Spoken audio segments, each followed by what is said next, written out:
BBC telah berbincang dengan seorang serdadu sewaan dan seorang mantan petempur yang punya keterkaitan erat dengan sebuah perusahaan tentara swasta di Rusia. Mereka berbagi sejumlah hal-hal terperinci mengenai rangkaian upaya perekrutan.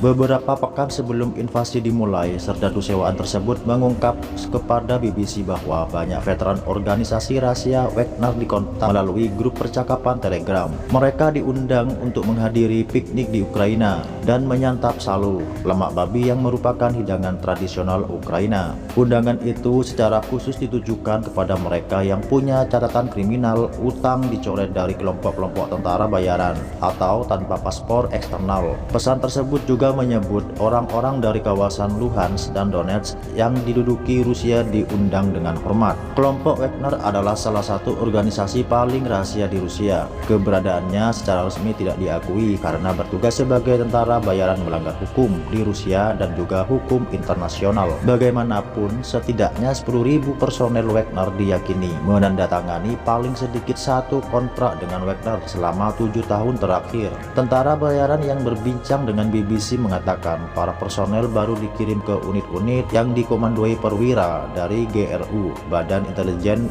Militer Rusia di bawah Kementerian Pertahanan. Menurutnya, kebijakan perekrutan telah berubah dan semakin sedikit larangan yang diterapkan. Mereka merekrut semua orang, siapapun, jelasnya. Seraya menyebut bahwa para petempur baru ini punya tingkat profesionalisme yang rendah. Sebelumnya, orang-orang yang punya catatan kriminal tidak bisa bergabung menjadi tentara bayaran. Orang yang lahir di luar Rusia sebelumnya tidak bisa bergabung karena kesetiaan mereka diragukan. Dia mengatakan para tentara bayaran yang baru direkrut ini tidak lagi disebut tentara Wagner, tapi dengan nama lain seperti Lang. Sebutan-sebutan ini menunjukkan kecenderungan baru-baru ini dalam menjauhi reputasi kelompok Wagner karena merek itu sudah tercemar, kata Candace Rondeau, profesor kajian Rusia, Eurasia, dan Eropa Timur dari Arizona State University. Kelompok Wagner berulang kali dihadapkan pada tuduhan pelanggaran HAM dan kejahatan perang dalam operasi tempur di Suriah dan Libya. Sumber-sumber BBC mengatakan tentara bayaran yang baru direkrut menerima pelatihan di markas Wagner di Molchino,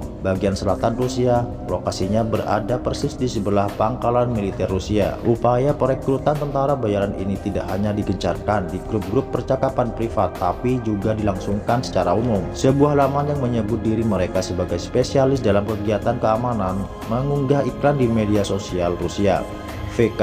Pada pekan pertama invasi ke Ukraina, iklan itu mencari petugas keamanan dari negara-negara bekas Uni Soviet untuk ditempatkan di negara-negara tetangga. Para pakar militer menilai itu adalah rujukan untuk Ukraina. Ada kebutuhan petempur yang tinggi dan agar bisa berpengaruh di medan tempur, mereka perlu ribuan tentara bayaran, kata Jason Blazekis, peneliti senior dari lembaga kajian Southern Center yang berbasis di Amerika Serikat. Pada Jumat 11 Maret 2022, Menteri Pertahanan Rusia Sergei Shoigu mengatakan terdapat 16.000 pertempur dari Timur Tengah telah bersukarela untuk bertempur bersama tentara Rusia. Presiden Vladimir Putin lantas memberikan perintah yang mengizinkan para petempur dari Timur Tengah dikerahkan dalam pertempuran di Ukraina. Dilaporkan ada sekitar 400 petempur dari kelompok Wagner yang sudah berada di Ukraina. Kelompok Wagner pertama kali diidentifikasi pada 2014 saat mendukung milisi separatis pro-Rusia dalam konflik di bagian timur Ukraina. Seorang petempur Wagner yang berbincang dengan BBC menjelaskan bahwa dirinya dikirim ke Kharkiv, kota terbesar kedua di Ukraina. Pada beberapa hari pertama invasi ke Ukraina, dia mengklaim saat itu unitnya berhasil menyelesaikan misi tanpa mengungkap misi apa yang dia maksud. Kami kemudian dibayar 2.100 US dollar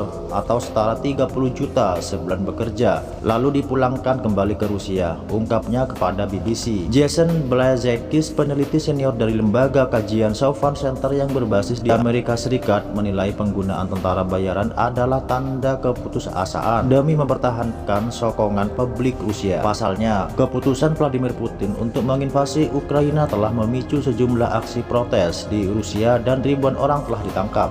Blazekis menambahkan, penggunaan tentara bayaran membuat Kremlin dapat menjaga angka kematian rendah karena tentara bayaran adalah sesuatu yang bisa dikorbankan. Moskow selalu membantah keterkaitan dengan kelompok-kelompok tentara bayaran. BBC bertanya kepada Kementerian Pertahanan Rusia apakah pangkalan militer di Molkino dipakai merekrut pasukan tambahan untuk menyokong upaya yang diistilahkan pemerintah Rusia sebagai operasi militer khusus di Ukraina. Pemerintah Rusia tidak merespon pertanyaan BBC. Demikian informasi yang dapat saya sampaikan kepada Anda. Semoga informasi ini menambah pengetahuan Anda. Silahkan tulis pendapat Anda di kolom komentar. Dan tidak lupa untuk mendukung Red Cable News agar semakin berkembang dengan cara menekan tombol subscribe, like, dan share sebanyak-banyaknya. Sampai jumpa di informasi lainnya, tetap di Red Cable News.